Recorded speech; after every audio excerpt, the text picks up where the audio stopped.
All right, so welcome back to our first in-person Just Moms meeting, Westlake Bridgeton Landfill meeting. It's nice to see all of you here. Thank you for coming. If you're new and you have never been or you don't know who we are, I am Karen Nickel. The green shirt is Dawn Chapman. We are the co-founders of Just Moms STL. We have been working on this issue for almost 10 years. We're going to just get right into it because we don't have a whole lot of time. I'm going to introduce people. It says intro. I think that's where we're going to do that, but we're going to tell you we're really rusty. It's been a lot of time without contact people, so this may not go as planned. We're going to start off with introducing Harvey. He is the chair of the community advisory group. He works alongside with Dawn and myself, and we have been on a few adventures lately. And we're working really, really hard to get some action here sooner than later.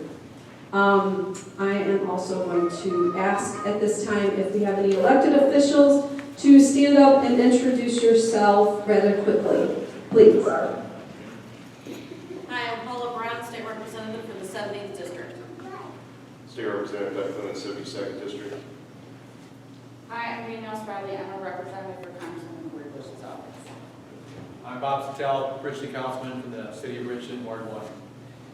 I'm Paul Hample. I'm here on behalf of County Executive Dr. Sam Page, and congratulate Don and Karen on the progress you've made. You know, the County Executive Page is there to help you get this thing across the finish line and to eradicate this blight from the county's landscape once and for all. Thank you again.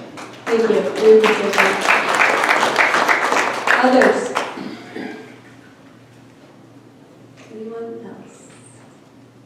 Okay, I see no one else. I would also like to point out that Assistant Fire Chief Kevin Stolman is here with us tonight. And we also have Jared Opsel, who is the Executive Director for the Missouri Coalition for the Environment. If you haven't been keeping up with Facebook, Don and I, Just Moms STL, have partnered with MCE on a grant, and we just recently are working together with Jared and his team on getting some organizing done around this issue as well as Coldwater Creek. So we're really excited about that. I'd like Jared to come up for just a minute, and he can tell you just a little bit about Missouri Coalition for the Environment and the group that he's working with. Thank you. Yeah, I just want to let you all know that this has been a personal issue for me as well. I've been connected to this personally, so I'm quite familiar with the impact it can have on people's families and their lives. I know I started just about a year ago. My very first meeting with the community group was with Don and Karen to talk about this because I had that connection. I was like, all right, I need to immediately reach out because I know we historically have worked with you for many years. And that's why I'm excited a year later, we're able to land a fairly large grant to do a lot of community outreach and education. Also do some water and soil testing to look at different places that we have concerns with that have not been tested yet. So we'll have some community-based tests to look at those things. We have people that are going to be dedicated on the policy side, working in Jefferson City, also working with federal agencies doing research. So we have two of them here tonight. I think a lot of you know Kristen. She's been working with us for a while. So she's been our operations coordinator. She's also going to be now a policy specialist too with us because she is a policy expert on this, as both Dawn and Karen are. Also in the back, if you haven't had a chance yet to meet Sophie, she's back here. She's been with us for a while, but now she's going to help out with this project too. Our policy director is going to be engaged on this. We also have a person who's going to be out in the community, door knocking, canvassing, and helping the moms here organize public meetings and raise awareness of not just Westlake, but Coldwater Creek. There's also been a community identified issue with Maline Creek as well. So we're going to be heavily engaged with this, probably more than we had in a few years. And I'm excited about that personally, and I'm excited just for what we can accomplish here over the next few years. So thank you for the time and for putting this together.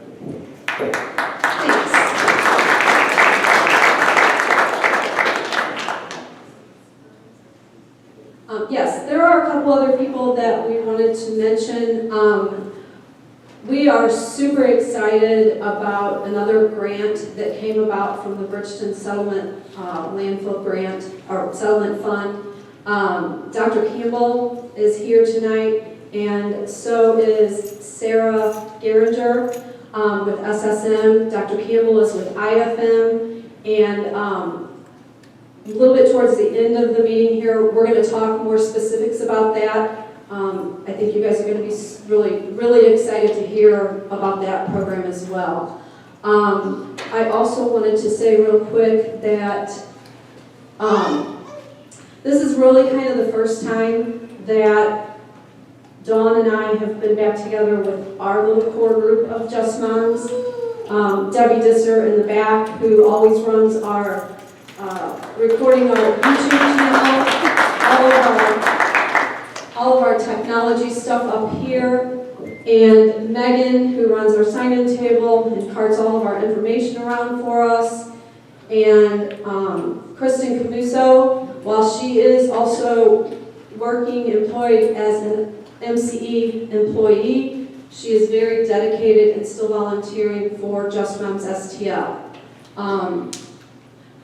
It was a snap of the finger, hey, we're going to have our first in-person meeting, and Robin, I forgot to mention Robin is another one. It was like we never missed a beat. Here we are, they were ready to go. So much appreciation and thanks for those girls as well. So I'm going to go ahead and give this over to Dawn. We're going to start going through some slides. Can I ask how many people have never been to a Just Moms landfill meeting before? Great. One other question. How many people have seen, how many people have not seen Atomic Homefront? Have not seen the HBO documentary Atomic Homefront? Okay, good. All right, I'm going to pass this over to Dawn. We're going to get started, and we would like to get through most of the presentation before we get into Q&A, but if you do have questions, you can ask them. This is going to be super informal. We put together a presentation with the help of Pattonville Fire Department. Kevin, you're going to recognize these slides, some of them. I stole them, but he gave me permission because they were that good. Is there anybody that is not familiar with the history of this site or just kind of wants a little bit of a refresher? Okay, a little bit. Okay, so we have slides going all the way back. We'll just kind of go through. This is informal. If anybody has any questions, go ahead and stop me. We're just going to talk as a community. This is not Robert's Rules of Orders or anything like that for this presentation, okay? Let me see. Is it probably easier if I stand over here, out of the way? All right. Jared, you're standing behind my phone that's living it.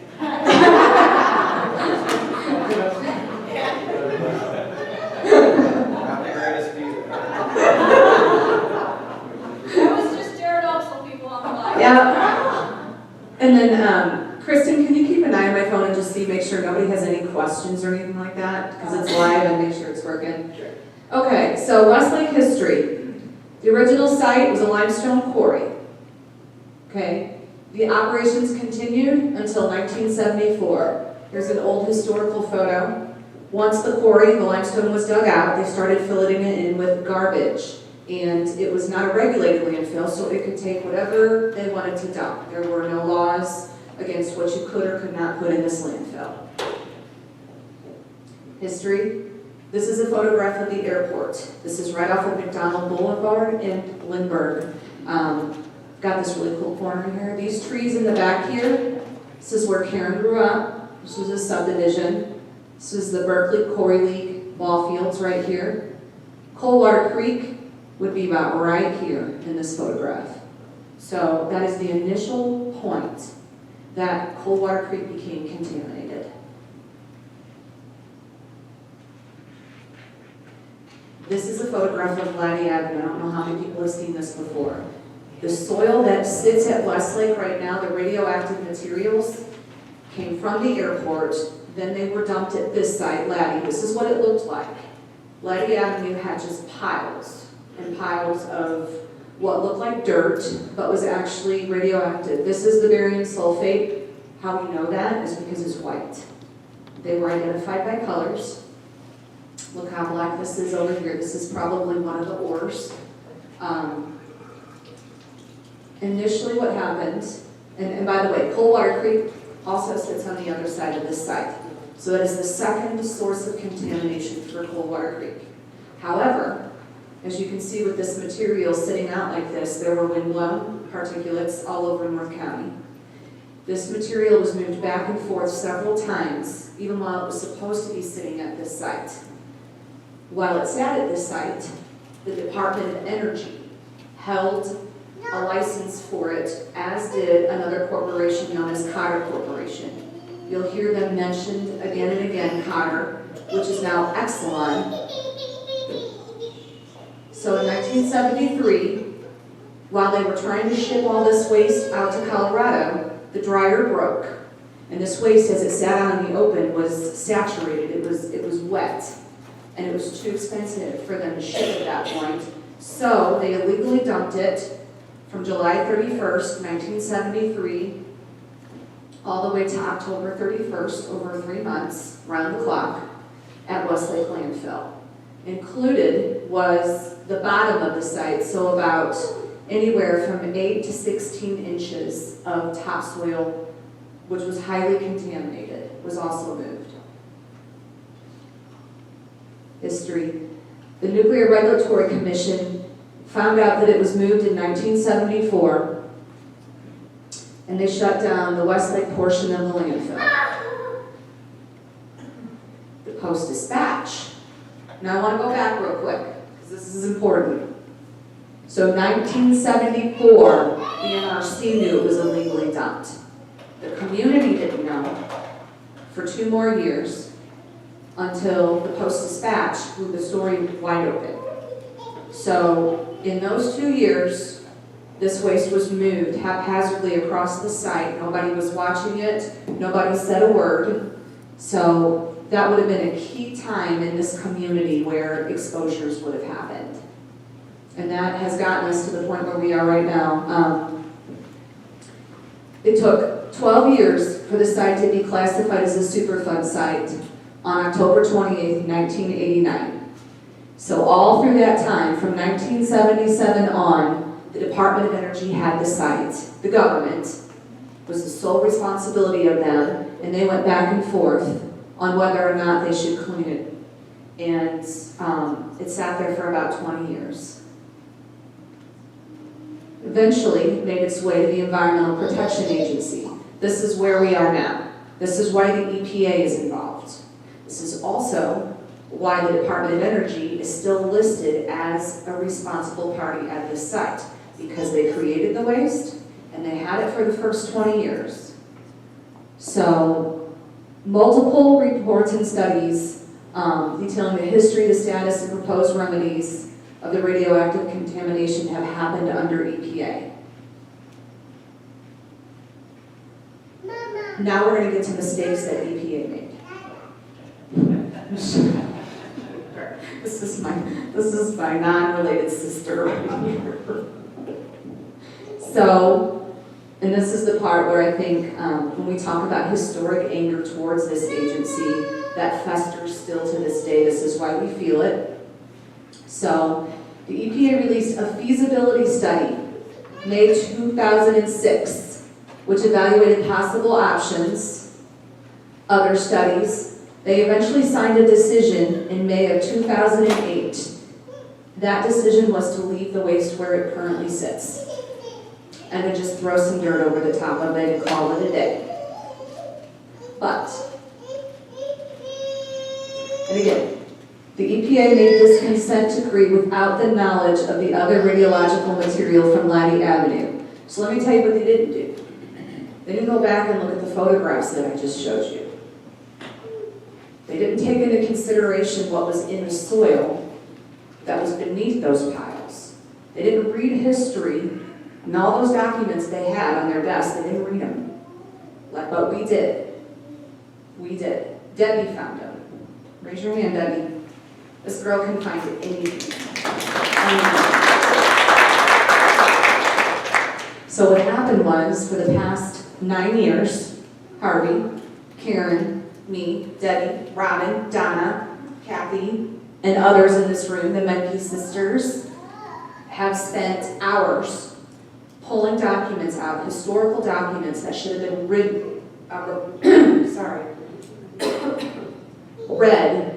30 years ago, even 20 years ago, forced EPA to read them, and now we are where we are today.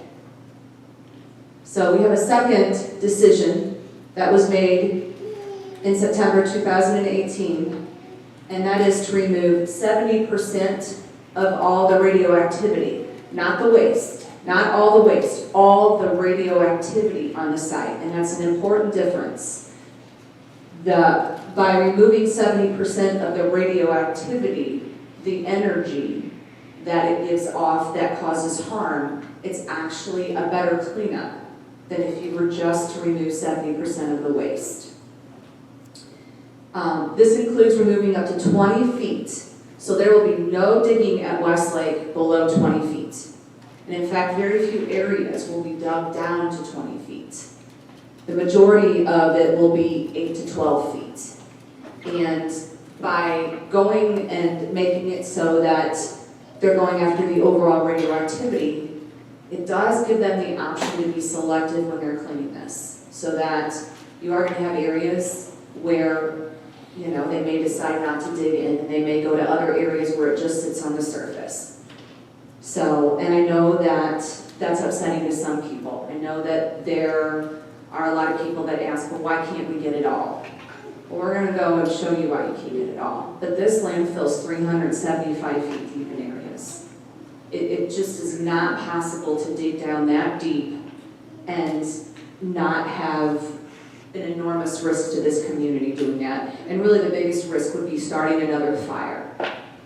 So the other thing that's going to happen is it also gave guidance to place a non-combusted limestone gravel cap on the existing sites to keep wind-blown surface contaminants from leaving the site.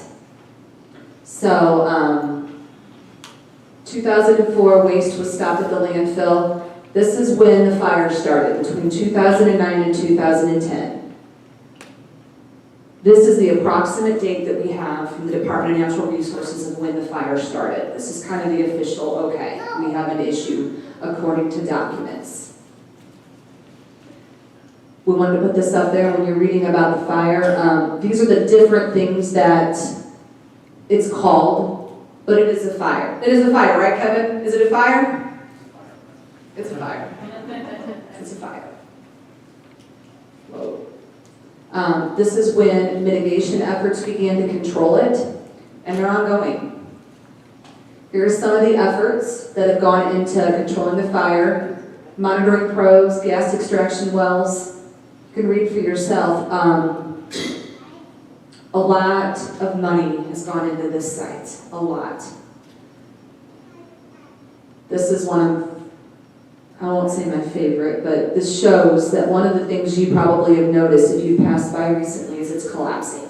It's a pretty flat site now where it used to be tall. And that's because as the fire burns, it's burning the garbage and the material and it's creating voids, and the weight of the top is causing it to collapse. Here are some of the known things that are in the fire coming out of the site.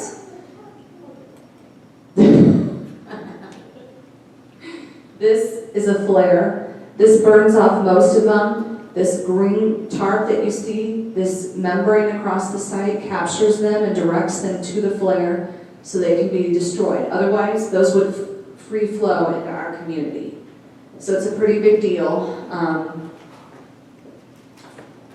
This is, I want to stop on this one for a minute because this is going to change. This is where they thought the radioactive waste was.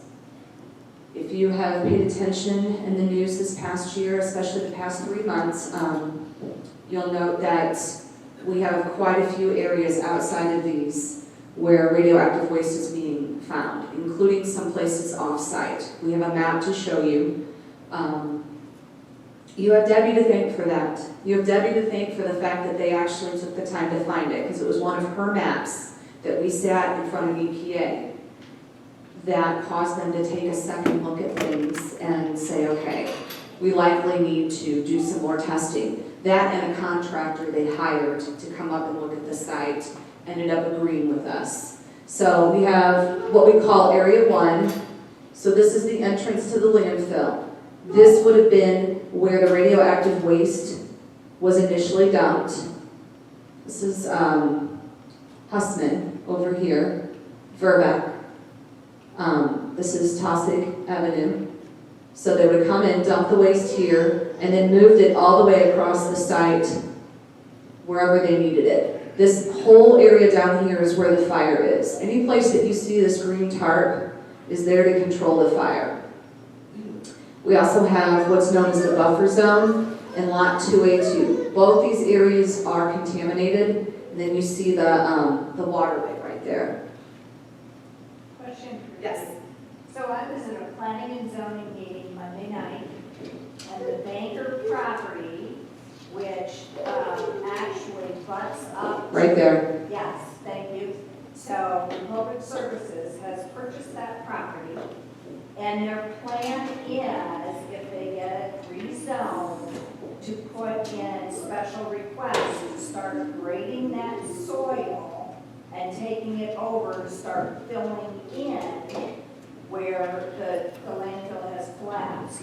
So has any testing been done in that part at all? So EPA has said that they're not sure. Republic has said they have. I will say that it's already happened. I don't know if you know that or not, but the zoning change was just to change it from from residential to commercial, and then they have to get a separate permit. But the soil has been being moved now for about, I think, 6 months. And I know. So at the meeting Monday night, it has not, the zoning has not changed as of now. It goes to City Council May 18th with a recommendation to change the zoning. And no grading can be done on the Banker property until Republic Services has special permit requests to do that. Yeah. And over the next 5 years, that whole property, starting at that backside, All the way up. all the way up, is going to be, that all of that dirt is going to be graded. What she's saying is that they've already been taking that dirt. Yeah. That means they lied because they told us at the meeting on Monday Thank you. that nothing has been touched or moved off of that. So what they've done, look over here. So they acquired this property also. I don't know if you know that at an earlier date. So this is what you know as the borough field, okay?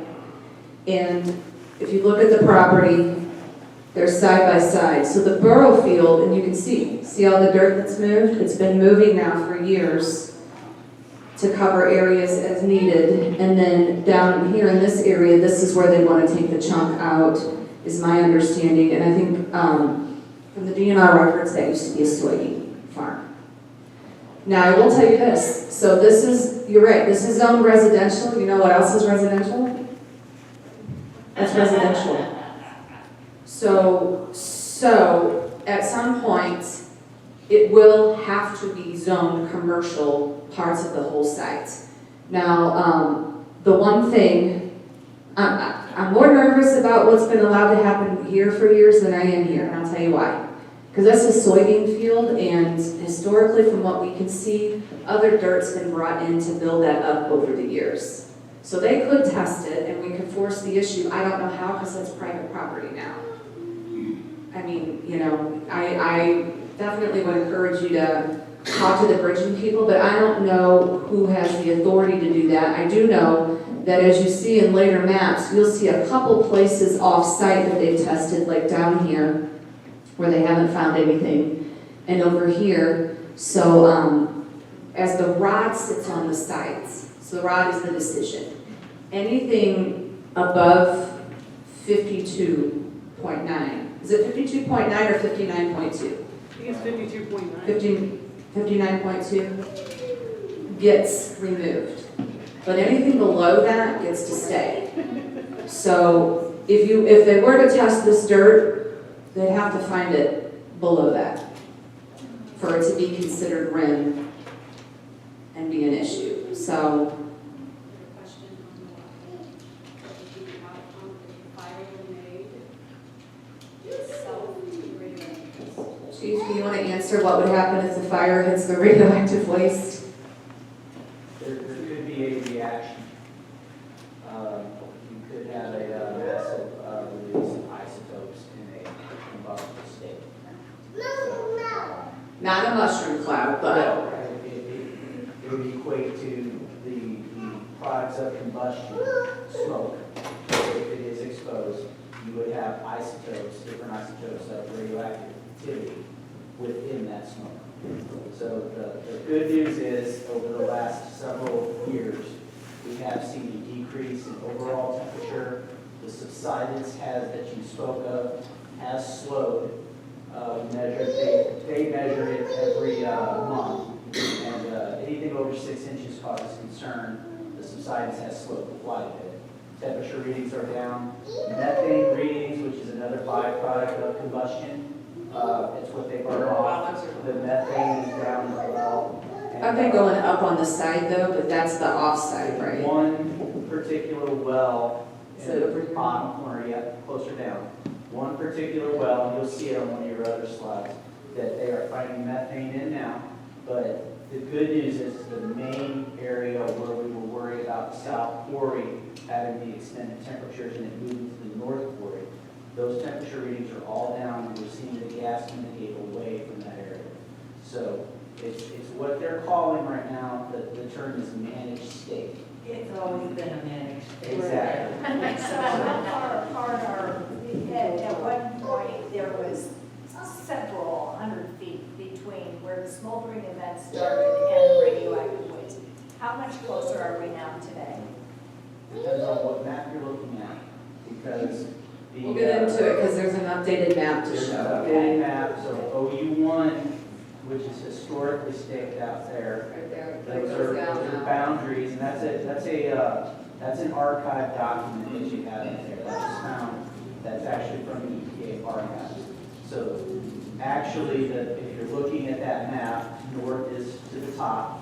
The OU1 boundary where they found rim is actually more south now. The neck area is in between the north and south quarry is right there. That was where the fire was approaching, but as we said, we are now having lower readings, so it's good news as far as that goes. Somebody in the back had their hands up. Yes. Yeah, if that fire does happen, what would be the potential for the affected area around that, and would there be enough time to warn people to get out? You want to come back up? As far as if a fire was to touch that stuff, it would, I'm not gonna lie to you, it would be a bad event. The process combustion, it's something we've worried about for the past 10 years. But as we've seen, the readings are going down. There's evidence to suggest that the fire is actually decreasing, the smoldering event, the temperatures are down, and the well sites where we get the temperature readings and the gas levels are moving away from the North Quarry. So the event is moving away from the known contaminants. It looks like it's receding. It looks like a wave that came and is kind of pulling back if you look at the data. That's what it looks like. So, We're in better shape now than we were. but it could change, and that's why we're constantly watching it. Does anybody? That's why we keep educating. That's right, because we don't turn our back on this side. It's not something that we're able to do. That's what sustained us for 10 years, is just to keep going. And none of the elected officials are turning their back. You know, I mean, they're here tonight, they know this. Some of them got an update by EPA with us last week on what was going on. So, yes. Could you describe the well site? Do you have exactly what that is? Yes, I wonder if we have a photograph, hang on. There was one in one of your previous slides. Right there, right? Yes. So here, that's probably the best one I can describe. You see it, it's kind of got a little yellow head on it, see it, right? Can you kind of see it right there? And what it is it's taken the gas from the emissions from the fire, and it takes it to this thing, which is a flare, and it burns it off, it destroys it. Right now, they've done 2 wells, one in Cotton Park and one in Gallatin. Put on the water level. Oh, yeah. Do you know anything about the results of those wells? So we don't. So this gentleman is saying that they're sinking some wells to test the groundwater. You're correct, that's EPA. We don't have any of those results. We did ask EPA, and they said in a few months we should have something. And I know that, you know, the congressional offices are working on getting EPA out to host a meeting when those results come in. And I think it's supposed to be multiple wells to go throughout the whole perimeter of the. Yes, sir. So hang on, let me see. Huh? I moved it up so you could see it better. So yeah, surrounding this site right now, there are water wells, but there's actually one on, is there one on Patton Mills? Yes. Yes, Pattonville actually let one be sunk at the firehouse. So there are a couple of them off-site in the direction of the river. I have a really good pic here. That's what they look like after they've been drilled. That's what you're gonna see, the water wells. But, so there's the site.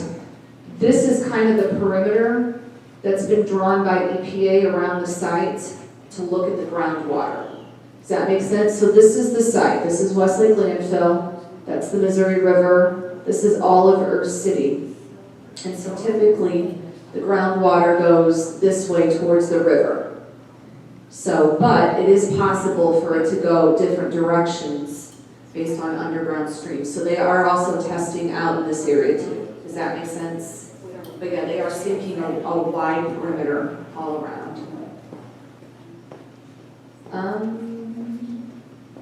Let me skip. So that's what the nice purple area is what it originally looked at, like where the radioactive waste was. Then we had orange. And look here. We're using, by the way, we're using EPA. These are EPA's own documents. These are not ours. We don't do that. We use their data. Look, this is where the radioactive waste is now. Now it's changed even more. We're going to get to the newest map, okay? So this, do you see all the white here? So, hang on, let me show you this real quick. So this is some of the stuff that's in the radioactive waste. This is what we know, and this is what when EPA tests and is doing extra sampling, this is what EPA is looking for. It's a lot of science, I know, but this is a non-combustible cover. So if you Google Earth this site now, it looks a lot different than it did 5 years ago. And this is why. We asked them to put a cover on because there was a brush fire that almost went right on top of where the radioactive waste was. And that was the third brush fire. Was that the third or second, Kevin? Second brush fire we had had. And finally, EPA said, okay, we'll put the cover. So this cover, it's about 6 inches of gravel, and it extends all throughout the site wherever there are areas of surface radioactivity. And I know, and I want you to just take that in for a minute. Everything that you see covered in white was on the surface of this community for almost 50 years. That's a lot. It's a lot. This is what it looks like depending on where you're standing. I know there's some people in the room that went on a tour with us of the landfill, and I think they'll tell you, seeing those areas covered in this rock and just knowing that that's where it was on the surface, it just, the exposure pathways, I think, were pretty large at this site. Here's kind of an upsetting thing. If you go past the landfill, you'll notice that this was the original fence, and now they put up a second fence, and this is why. You can see some areas of runoff from the radioactive waste where it's kind of leaked outside of the fence. Like you did with the water when they had the radioactive All runoff from the rain. That's right, the waterfall. Historically, you can see little waterfalls coming off of this site. So we always knew in our heart that this is what we would see. This drain here leads right down to the Missouri River. It goes straight down to the sewer right there, right to the river. So, again, this is what they look like. They surround the site. Anywhere they're digging new ones, you'll see something similar to this. They're all labeled. This is our map showing kind of the width of the groundwater at the site and how wide they're going. They may have to go bigger than this. This is just a first pass. And we've got a lot in our groundwater. We don't just have radioactivity. We have a lot of chemicals and hazardous waste in that water. So, stay tuned. As that data starts coming out, we're going to be hosting a meeting and getting EPA out here. This I want to show you. Harvey, you want to talk about it a little bit? Sure. Is now a good time? This is why we have to have this waste cleanup. It's something that was never explained to this community, and that's a shame, because that's the agency's #1 job, is to communicate risk with us and what it looks like now and what it has looked like. Thank you. So I'm Harvey Fergman. I'm chair of the Community Advisory Group. My involvement originally was way back in 2011 when Bill Otto was running for House of Representatives. Successfully got elected. Dawn called him and said, "Hey, we got this problem. Do you know anything about it?" Bill said, "No, it sounds technical, but I know this guy." And he volunteered me to spearhead the interface with the community, so I've been working with Dawn and Karen ever since. Ran a whole lot of seminars for all the elected officials at the time, opened up a lot of doors with federal and state agencies. It was really interesting being able to say, I work for a state representative's office, now you have to listen, right? As opposed to having the door shut in our faces. So I've been involved in a long time. The Community Advisory Group, we formed that because we found out along the way, even though Karen and Dawn were doing a great job of organizing all this, citizen research is doing a fantastic job.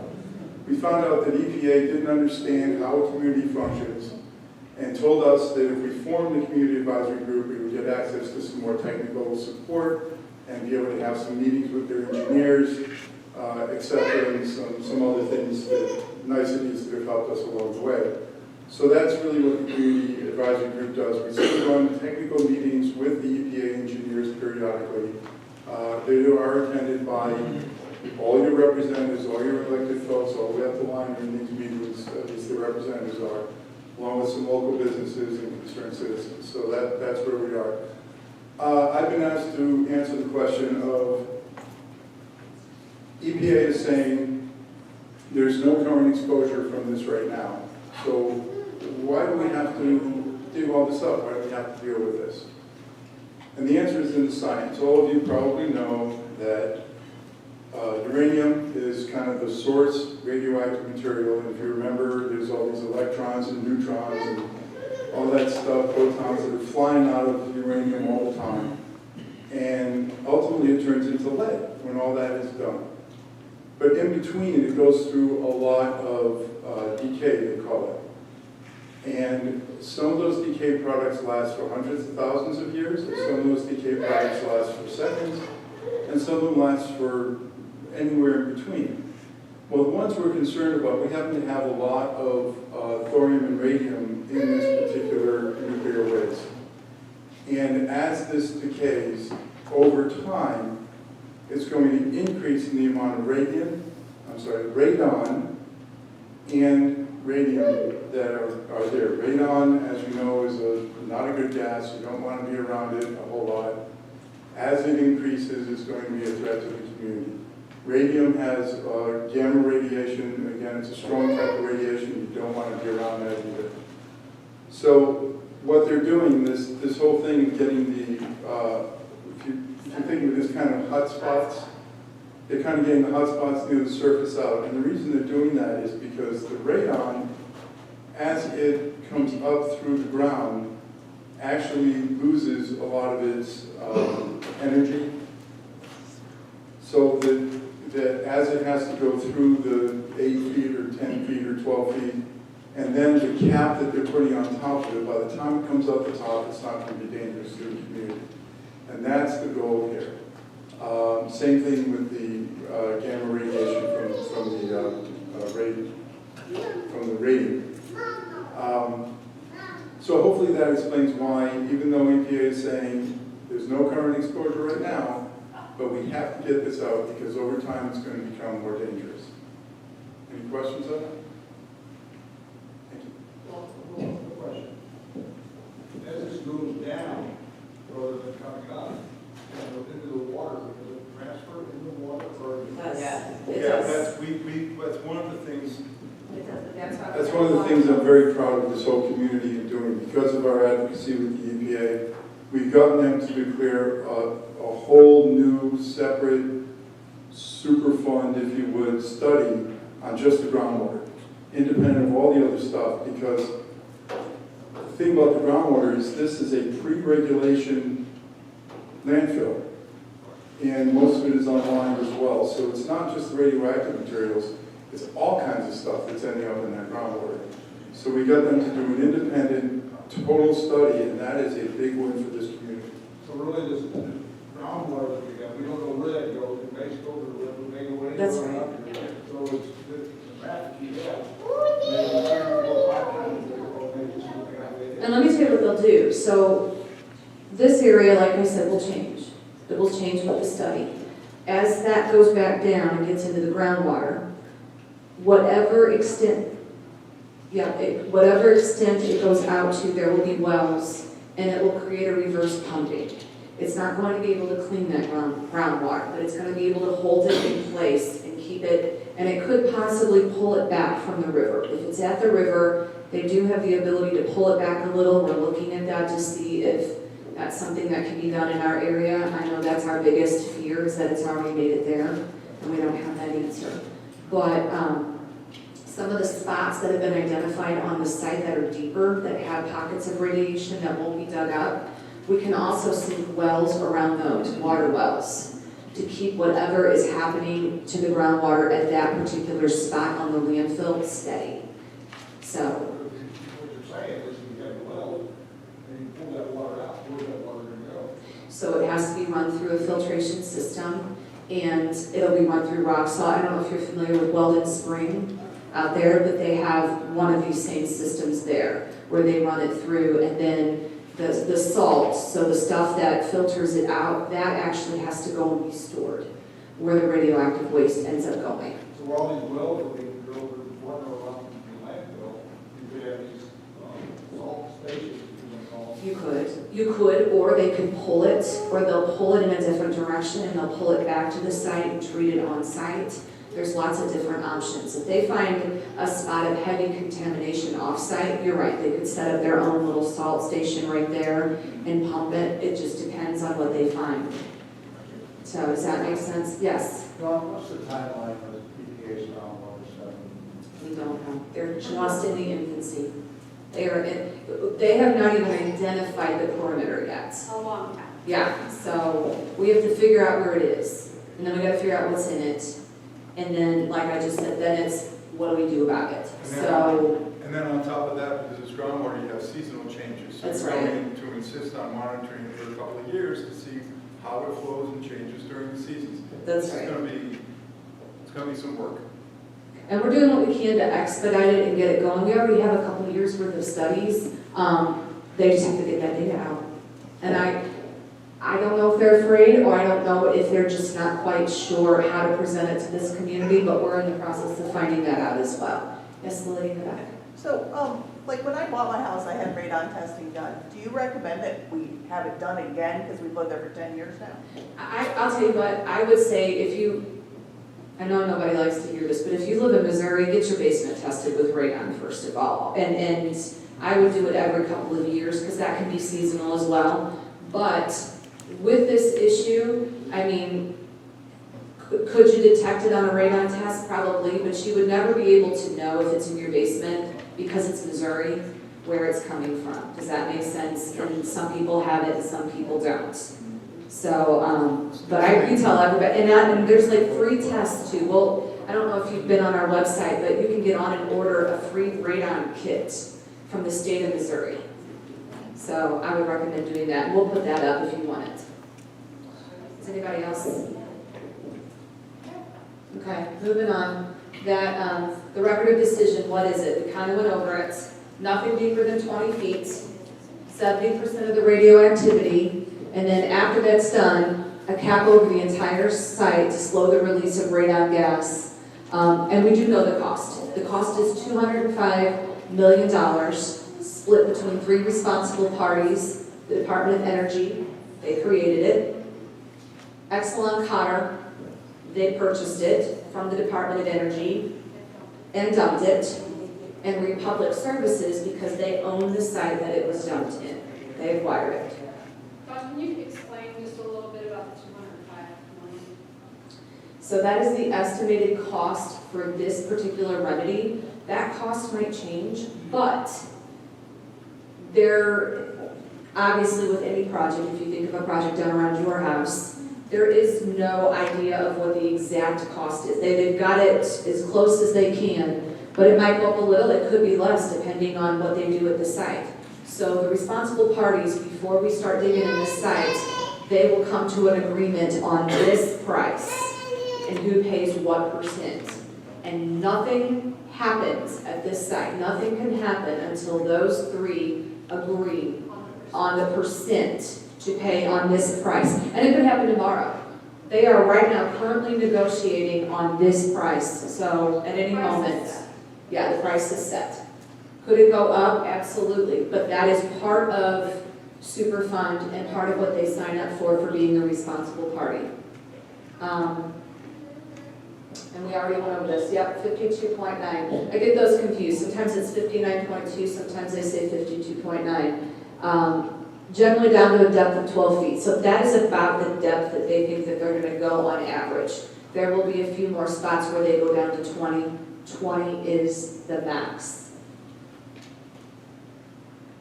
Dawn? Yeah. So while they're digging this up, is the community at more of a risk? No, based on what he just showed you, we're at a hell of a risk right now that we didn't know about. So, no. I mean, I would say that this cleanup is probably better than digging in people's backyards along cold water. And I think that, what? Right.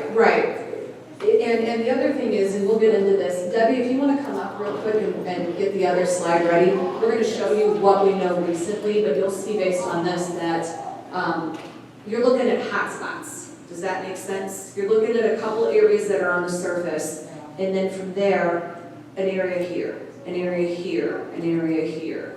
So, and in every area that they dig in, they have done a chemical analysis as well as radioactive. So they know everything that is in that sample. They even told us, they even know what it smells like. And to date they haven't found anything that has much of an odor to it, because the areas that they're testing, the garbage is so old that it's just, yeah, there's nothing left to cause an odor. So,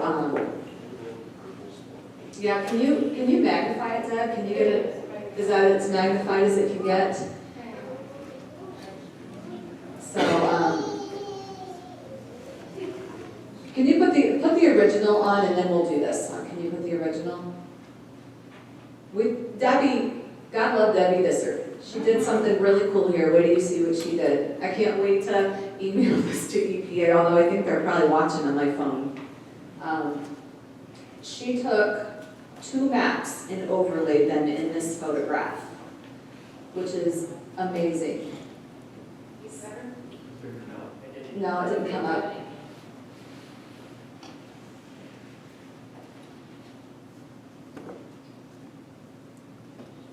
This is on EPA's website. Nope. There it is. There it is. Yes, much better. So, as you can see, all those purple areas are areas of new radioactivity and old. So, where'd my little pointer go? Here, it's it now. So, we had a vague outline here of area 2. So now you can see it's all the way in here. And we had our outline here of area 1. And as you can see, It's all the way out here, and then as you can see, do you see it? Yeah. Going down the rock road. So all the orange areas are areas that we're waiting for results. We don't have those. A well has been sunk. A boring sample has been taken. This is a little upsetting down here. Yeah, and so you can see how they're outside of the fence here with the purple, so they found it. And you can see how they stepped out, right? How they went a little bit closer. They are waiting to take a sample right in the middle of the waterway as well. So I understand that it hasn't been gathered yet. But as she moves it down, look down here. And you can see when they find one, what they do is they surround it with samples, right? Because they want to step out and see how far that area goes. Well, let me tell you, this is a historic, I don't know why it's doing that, Deb, but, oh, she's got it. So right up here and in this area, this used to be Black Diamond Lake. For some of you that maybe have looked at old maps, this lake was drained and some of it was dredged and it was all put into this landfill. And this is kind of the lower area where a lot of stuff drained down into. So we're not surprised to see it in those areas. But again, going back to 2008, none of this testing was done when they decided to leave it there. So they came back, reviewed data. What Debbie has done here, this is a map from, is this 1974? This is 1974, right? Yeah, look at, I want them to see kind of, yeah. So this is the original map. So we gave this to EPA years and years ago because this really shows, you can see we even see all the outlines of the dirt piles. It gives you an idea of what was going on at this site when this waste was dumped. There was a lot of movement. It was put all over this site, not just in two places. So you can see kind of the historical burial site right there. But yeah, as you can see.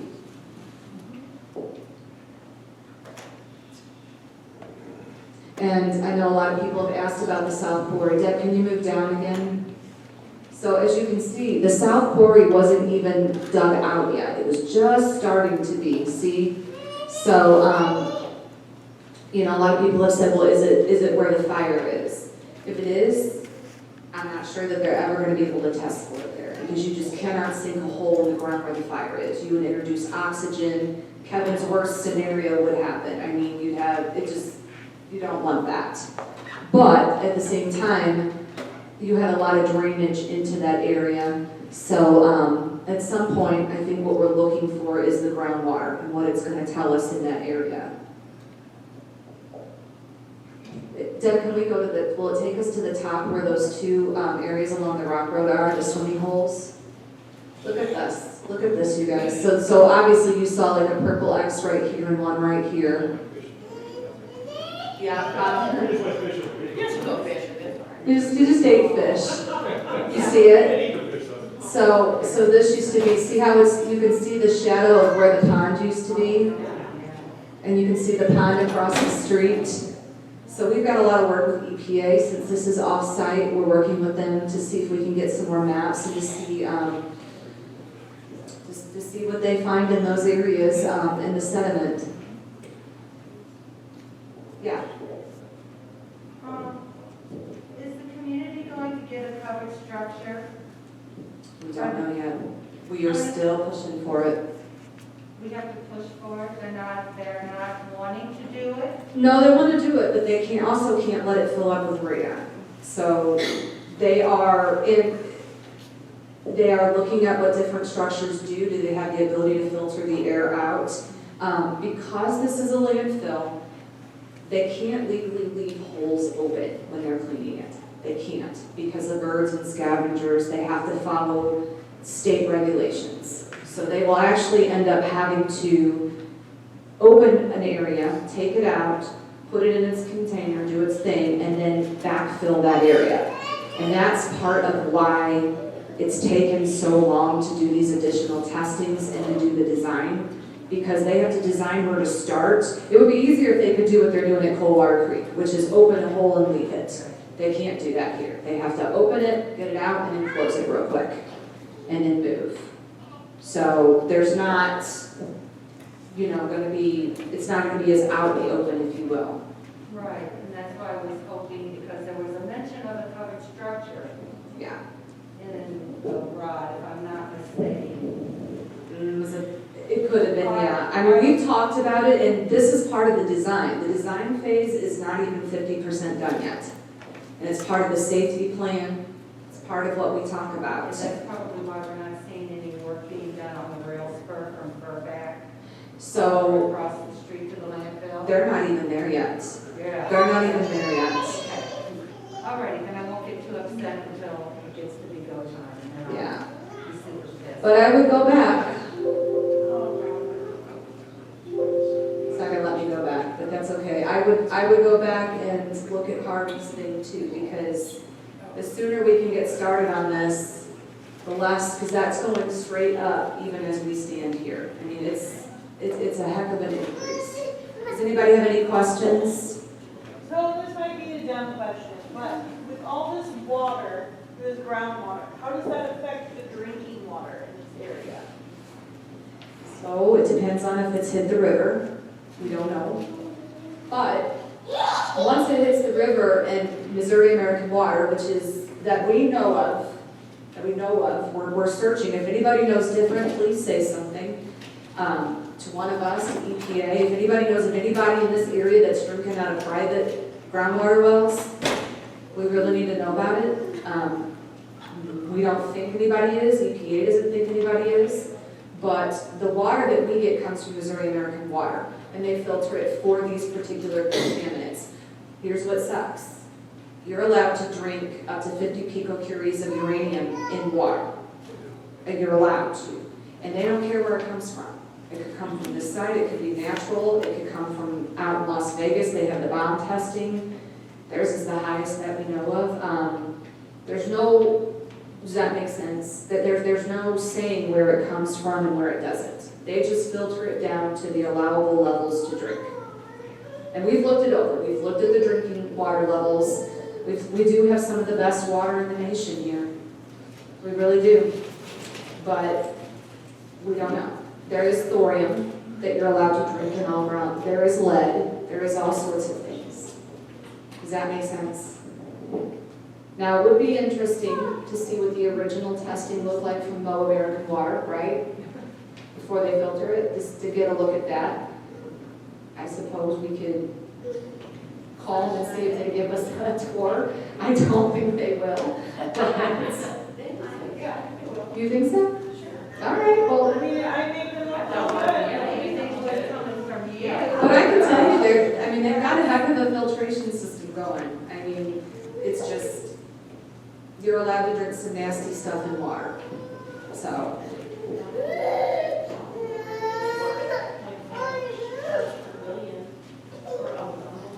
Yeah, bottled water, yeah. Bottled water has a lot of crap in it too. The stuff you learn when you do this. Does anybody have any questions, any comments? Anybody want to talk about it? Because we've got some really good news at the end of this to share, if you're ready for that.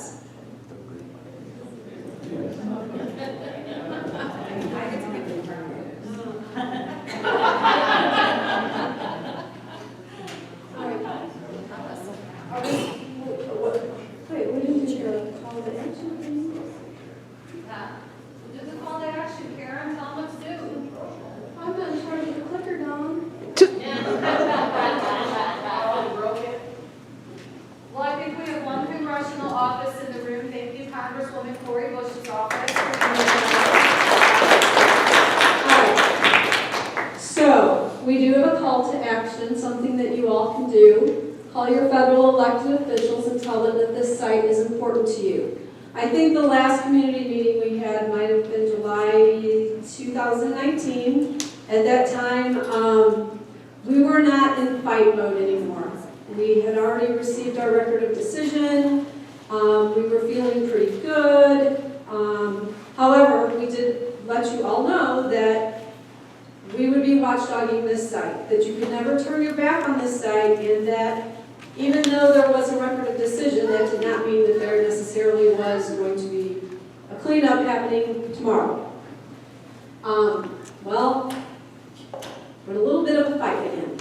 okay? We understand the delay that we needed more testing, because we want them to do this cleanup safely.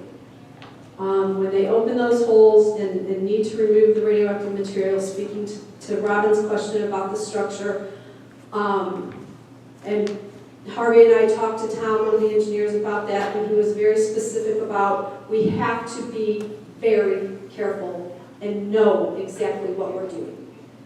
We have to know exactly what we're going in for. So we appreciate that. However, we do not appreciate a communication delay, and we do not appreciate not having any transparency or relaying information to this community. It is time that EPA stops relying on Dawn and I to do all the communications to this community. And I do think that we were promised a meeting from EPA to come out and speak to the community at some point in the next month or so. Are you hearing this as well, Danielle? Okay. I just wanted to make sure that was still on the table. We will need all of you and a million more of you to be at this meeting. We need to make sure that the agency knows that we are serious, that we still want this cleanup, and that we want this cleanup to move forward as swiftly as possible. We also would like for you to let them know that we do not want any more stalls, and that goes for EPA and Department of Energy, the creator of the waste. We haven't seen them. We've never seen them. And it's time for them to step up to the plate. So, we would like for you all to make calls. Next slide, please. Dawn is behind you.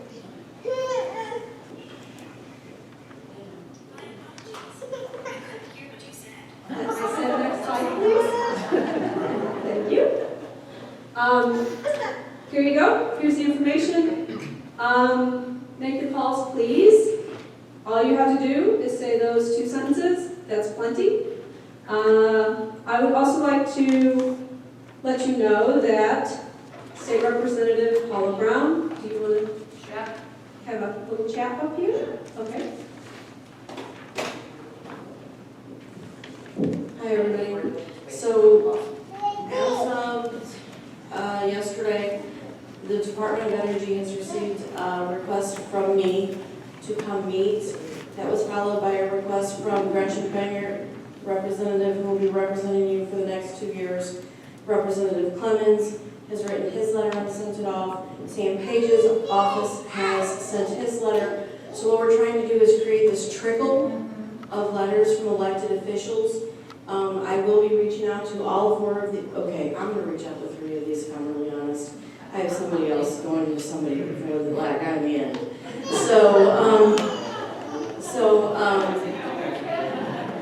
No, actually, Senator Blunt has been outstanding on this particular issue.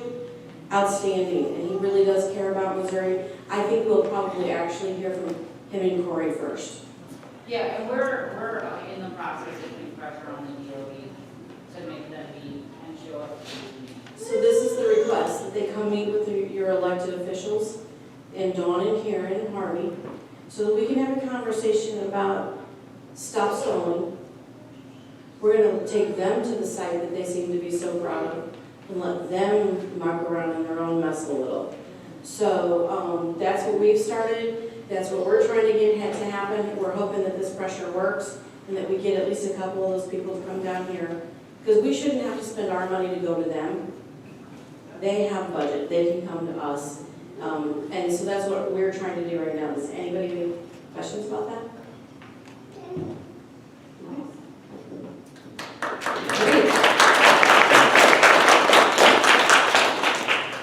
We appreciate that.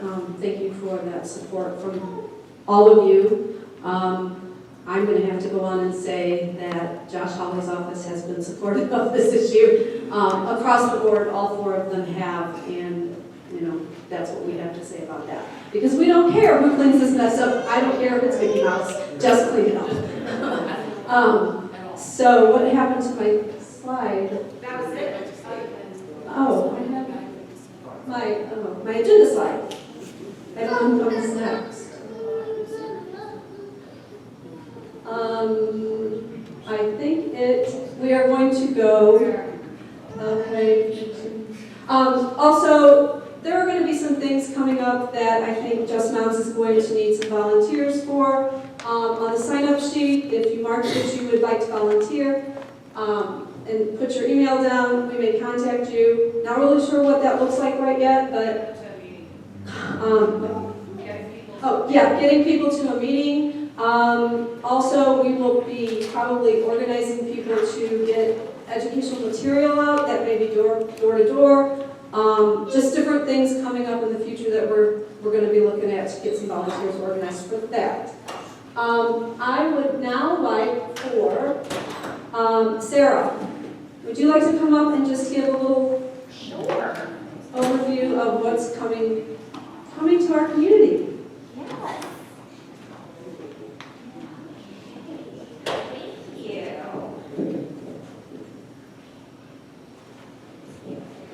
Hi, good afternoon, good evening. My name is Sarah Geringer, and I'm from SSM Health here, your neighbor not too far. I have been chosen by the leadership at DePaul to start a new program in this community that is focused on connecting your residents with resources for health and wellness.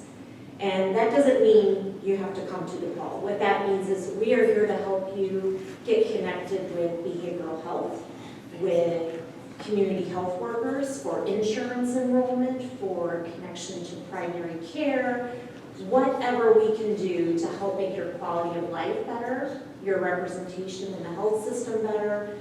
We're here for you. We're your partner.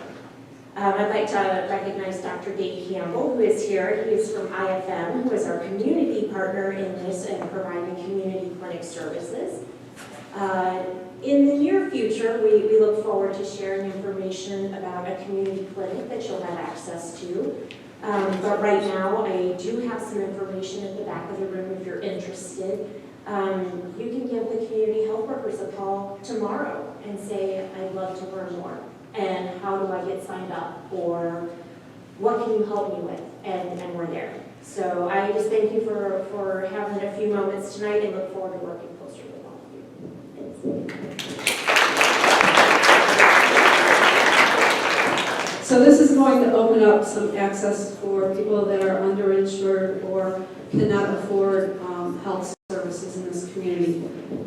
Screenings, blood work, for those of our children that have asthma, access to care.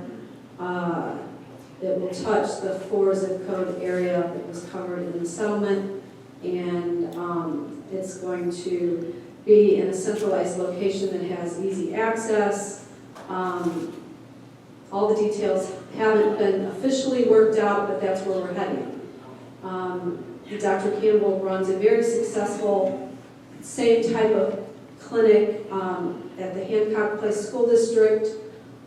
These clinics all already in the Pattonville school districts with this settlement. Thanks to Dr. Campbell, he has those up and running now. The children are being seen. They can go in if they have an ear infection. They're seen. They get their prescription. Parents don't have to miss work. And it's all taken care of. That has been provided through this settlement fund through the Bridgeton Landfill. The same type of deal is going to happen with this new clinic. The community health worker is going to help our people that are having food insecurities, housing insecurities, that need to sign up for Medicare, Medicaid, mental health, anything. You can walk in. It is going to be something that Dawn and I had pushed for. You probably all have heard us say this back when the settlement was, we were having St. Louis Community Foundation coming to the meetings and talking about the grants. We pushed really hard for this because we felt like this was the #1 area that this community needed and deserved help with. And so we're super excited about it, and we can't wait until the doors open.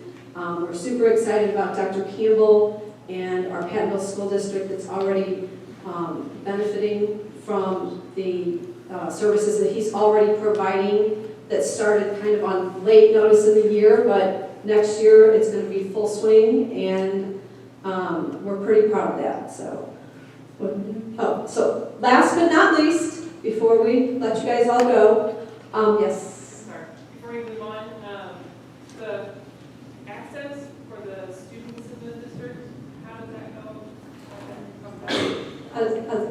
How do they get it? Where are these locations? Well, the district has just initially focused on some of the schools that are sort of on the eastern side of the district, so my nurse practitioners are going into those schools once a week.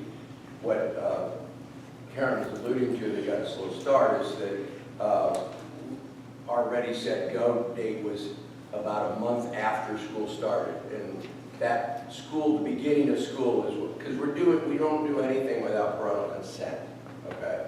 So getting the written, I mean, we'll do it on verbal consent, but getting written consent, the really grand opportunity for that is at the beginning of the year when you're, yes to this and signing this and everything. So that was part of what got us a slow start. But we're there. We're also, our model that we really, as an organization, not counting Bridgeton, we have about 25 locations throughout the St. Louis City, St. Louis County area, in schools, in shelters, in collaboration with social service agencies.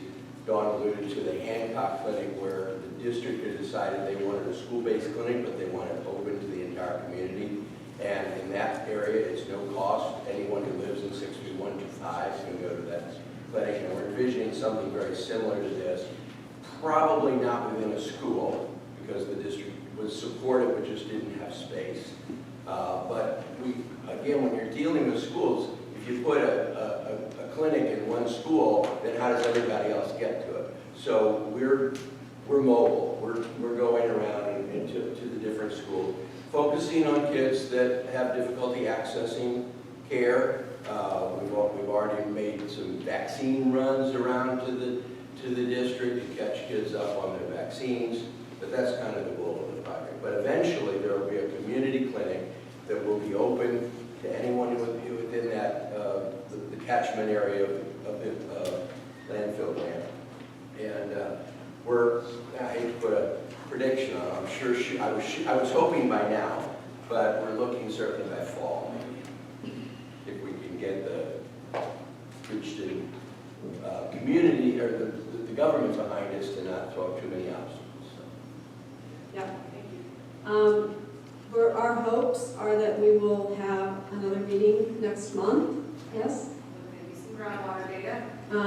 So we'll keep you posted on that. And Doug, would you like to come up, please?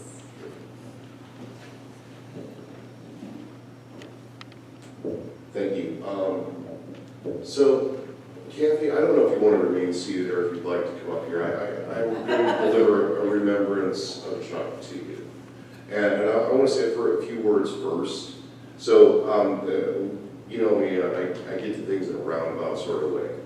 So, when I was much younger in the 1970s, my brother was an environmental activist. And I was spending the night at his place in the city, and he went to an environmentalist meeting in the basement of some church someplace, and I was a bored 11-year-old or something like that. And this woman sat down next to me, and she said, "Well, who are you, honey? Where do you live?" That woman's name was K-Dry. K-Dry is the authority on radioactive waste, its effects on human health, and has been like an aunt to me. So I quickly realized that I was in a hotbed center of the mess of the Manhattan Project. And since I've been 18 years of age, some time back, I've been either at public meetings, submitted testimony, and God, a long time ago, showed up in a meeting with two young women who just discovered how the extensiveness of what was going on in their community, and sat down with them, and I got to know people as you do in a fight. Well, I grew up in Bridgeton, right? So this is my community. And you spend these long nights and hours with people you've never met, become family. And that relationship is so important when you go through this because we have each other's back. We lift each other up. So Chuck Bell was a friend to not just me, but this community. He was so strong. He was a beautiful human being. And he was always there, even to tell you you were doing wrong. And that's an important thing. That's how you know you got a friend. Somebody will tell you, hey, I don't like what you're doing. He always had my back. Kathy helped me form the community advisory group years ago. So her and Chuck were two of the first board members, and Kathy wrote down every word that we said in every meeting, which is a horrible place to be for any human being. So we spent so much time together, the three of us, it was something. And to lose Chuck this last spring, it hurt us all. So in my role as state representative, I requested of the government with Representative Paula Brown to have your husband recognized formally by the state of Missouri for his work in this community. I would like to read that resolution and present it to you. Whereas the members of the Missouri House of Representatives pause in silent revere to recognize the lifetime achievements of an outstanding Missourian who positively touched the lives of countless individuals during his 62-year journey on this most precious earth. This legislative body was distressed to learn of the recent death of Charles Chuck Bell, a remarkable individual who was an inspiration to all who knew and loved him. Chuck Bell was born to Lloyd Dean and Frances Bell on October 28, 1959, and was living in Bridgeton, Missouri on February 14, 2022, when God took him home to the love and beauty of his everlasting light. Chuck Bell will be greatly missed by his grieving family, whose members include his wife, Kathy, and two children and their spouses, Michelle and Kyle, Philip and Marisol. Chuck Bell had enjoyed many things during the past 6 decades, a few of which included attending to his fish ponds and flower gardens, swimming at the Bridgeton Recreation Center, coaching young people, and being a positive role model. Chuck Bell had also distinguished himself as a community leader who helped lead a charge against the Environmental Protection Agency over 2 controversial landfills in St. Louis County. Weeping may endure for a night, but joy will come in the morning knowing Chuck Bell is safe in God's arms, and we too one day will fly away to be with him again. Chuck Bell will be remembered as a person of unbounded vision who zealously supported many significant endeavors throughout his life. Now therefore be it resolved that we, the members of the Missouri House of Representatives 101st General Assembly, join in paying final tribute to Chuck Bell and expressing to his family our deepest sympathy at this difficult time of tremendous personal loss.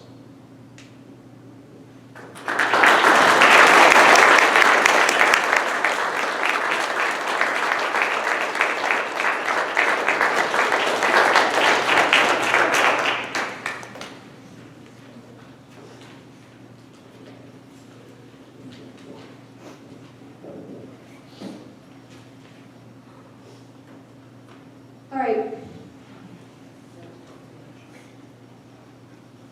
Thank you, Paula. One last thing before you guys go. Dawn and I, for the past 4 or 5 years, have been working with Washington University, and we work with students every semester that do a project around this issue. And this last semester, one of the projects that the students were doing, we had 2 different groups. One of them were creating a website that would host or house a chemical database for all these different chemicals and all their different health risks and whatnot. Another one was on maps around this issue, and then The other one group scanned approximately 50,000 documents that Dawn and I have had in our possession for a little bit now that we got from K-Drive. Most of these documents have not seen the light of day.